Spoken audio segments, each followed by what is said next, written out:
Texas Rangers manager Bruce Bochy. Good afternoon, sir. Good afternoon. How are we doing? We're doing good, and we were just having this conversation. I was hoping you could reminisce with us for just a moment. The Rangers and Major League Baseball released all the info about how you can vote for the All-Star game this year, and we started talking about when you would get those ballots as a kid at the stadium. Is that the way you remember it, or did you get the opportunity when you would just go to games as a fan to vote for All-Stars? Well, you know, when you could first start voting for the All-Stars, I was so into it, and you know, I lived outside of D.C. at the time, so yeah, that was a big thing. You know, as a young kid, I mean, you felt like you could make a difference. You know, getting your favorite players in there. So I think it just creates excitement for everybody. You know, to get to try to get their guys in there. Last year, I mean, gosh, the Ranger fans did a tremendous job, as you well know. You know, getting our guys, you know, to the game. So it's pretty cool that the fans have been involved for years. And if I'm stuffing the ballot box this year, I'm doing so for Josh Smith. Do I get the seal of approval from you on that? Oh, yes, of course, of course. I mean, what a great job he's done for us with Josh Young going down. You know, he's been pressed into everyday duty, and he's handled it well. Now he's in the 3-hole. He's played a great defense. This shows you how valuable Josh Smith is on the team. He can go anywhere on the field and play for you. He hit anywhere in the order. You get a bunt down, steal a base. He's just a really, really good ball player. And also, Hurtado Barbecue is the election headquarters out there in Arlington off of East Front Street. Not only do you recommend they go there to get their votes in, but also to have some fantastic barbecue, right, Boch? Oh, my goodness. I'm jealous. I think Josh Smith and Josh Young are going there coming up, and I'm jealous. I didn't get that invite.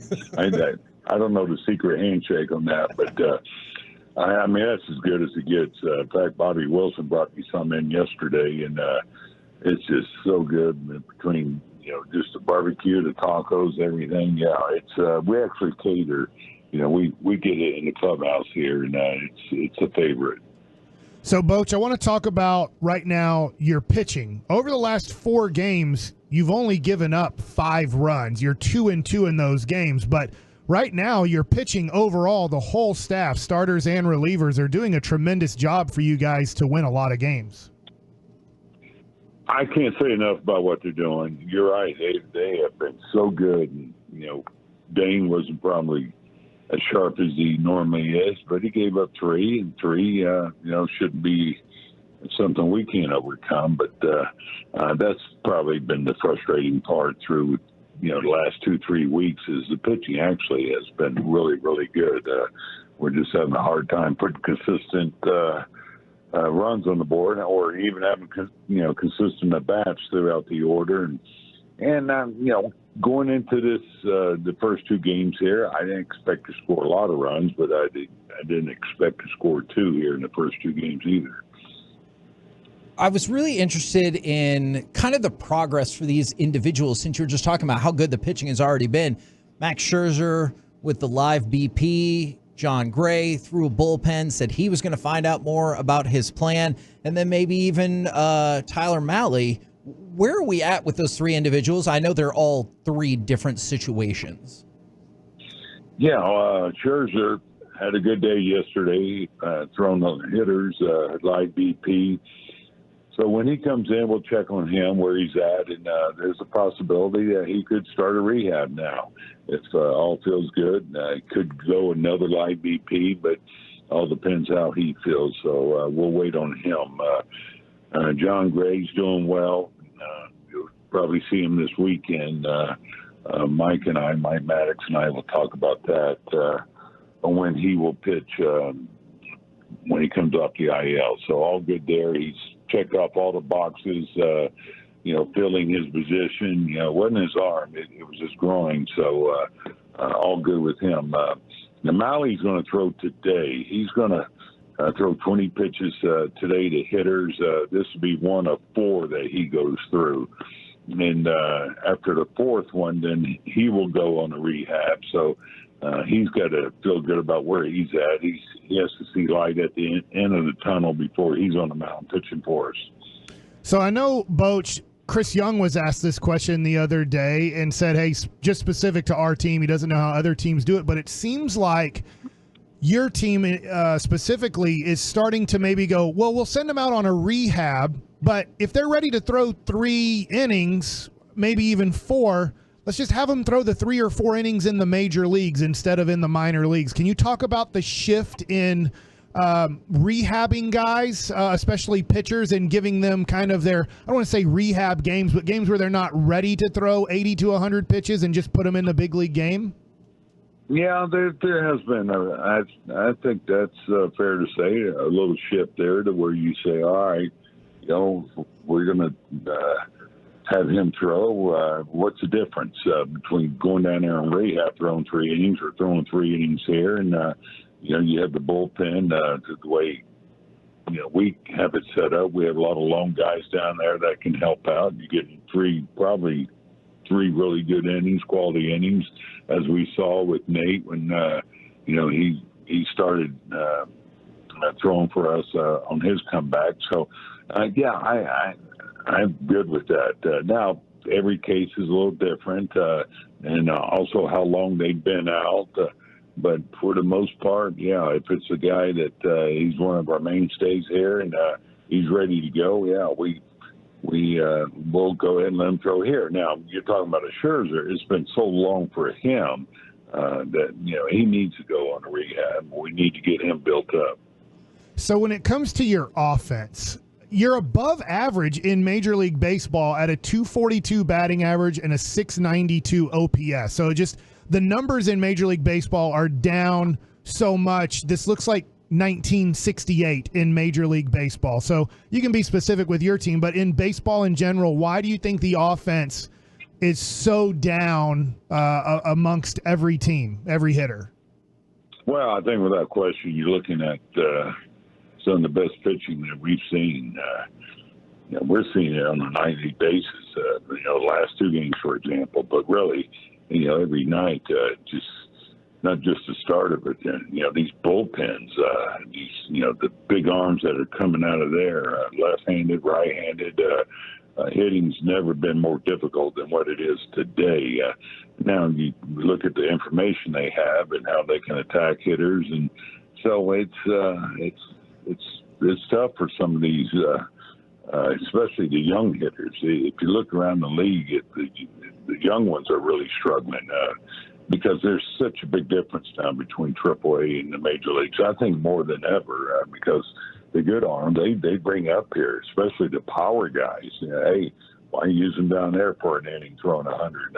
Even though they're a little raw, they bring them up, and so it's really made it difficult for these guys. So I'm not surprised numbers are down across the board. And, I know you look at us right now with what's gone on the last 2 or 3 weeks. And part of it is, it's been really good pitching we've seen. But, we just, have not, I think, achieved what we normally would achieve, both individually and collectively as an offense. And I think it's going to get better. You look at the numbers, so that's why I have to be encouraged. I know they're going to be better than what they are now with a few of our guys.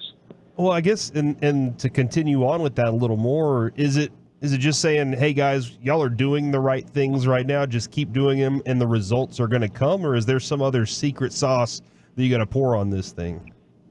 Well, I can tell you, hitting guys, with Donnie Ecker and Tim Hires, with the daily meetings they have and the daily work they put in with these guys, it's about trying to make them better, coach them up, and that's ongoing.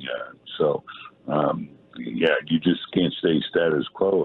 I'm a believer you keep doing what you're doing, you keep getting what you're getting. So, we're trying to make adjustments. For example, are you going to try to squeeze the zone a little bit, or are you going to give in a little bit or, go for power, things like that. So these are things that, in fact, we just finished talking about. I was just in my office with Donnie Ecker and Chris Young, and we were talking about this offense. So these are things we talk about daily.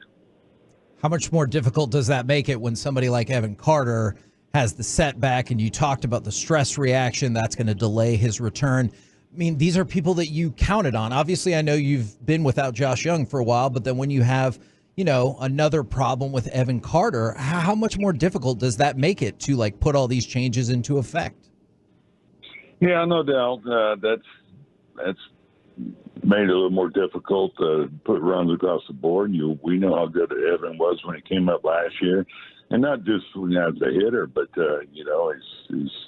his ability to get on base, his speed is still in the base. You manufacture runs with him, and it was pretty evident that he wasn't quite himself. And now that this stress reaction was discovered, it kind of explains some things too. And but again, I was talking about these young guys. It's a bigger adjustment now on hitting major league pitching than ever, I think. And so they're all learning moments, teaching moments, whatever. And so I think when he comes back, he'll be a better player because of this. Just like Wyatt Langford, these guys, you're looking at 21-year-olds trying to hit this kind of stuff. And so I think, Wyatt's doing fine. He's getting better swings off now. And so it's only going to get better with both of them. I was about to lead to Wyatt Langford, Boch, and I was wondering this. I was thinking maybe at 22 years old, a guy who's obviously played in the field his whole life, do you think it's helping him in this negative of Evan Carter being out? The positive might be that Wyatt Langford's getting to play the field every day? Yeah, possibly. I had the numbers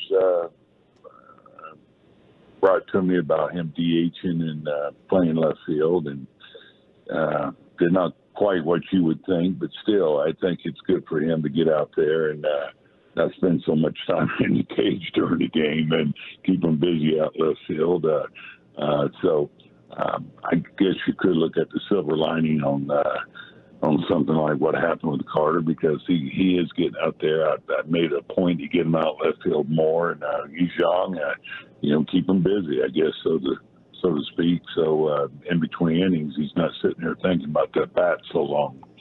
Just in the last 48 hours or so, MLB has handed down 4 year-long suspensions, a permanent suspension. I know it didn't involve y'all's organization directly, but when you see the gambling problems that are happening, do you have to revisit that betting policy with the team or within the organization? What is the process with that? Well, every year we go over Rule 21, which is betting on baseball. This is annual meeting that we have to have.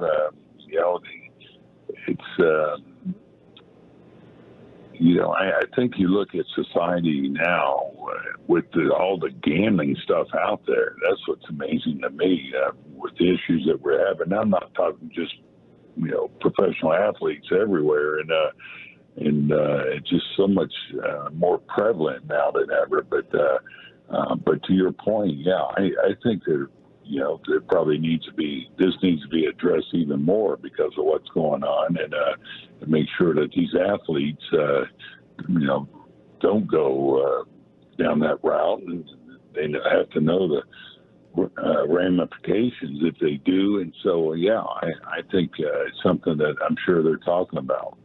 And before we let you go, Boch, tomorrow our guy Reggie is going to be at Hawaiian Falls and Mansfield from 1 to 3, and Travis Jankowski is going to be out there with him from 2 to 3. How cool would it be to see those two on a double float going down a slide together?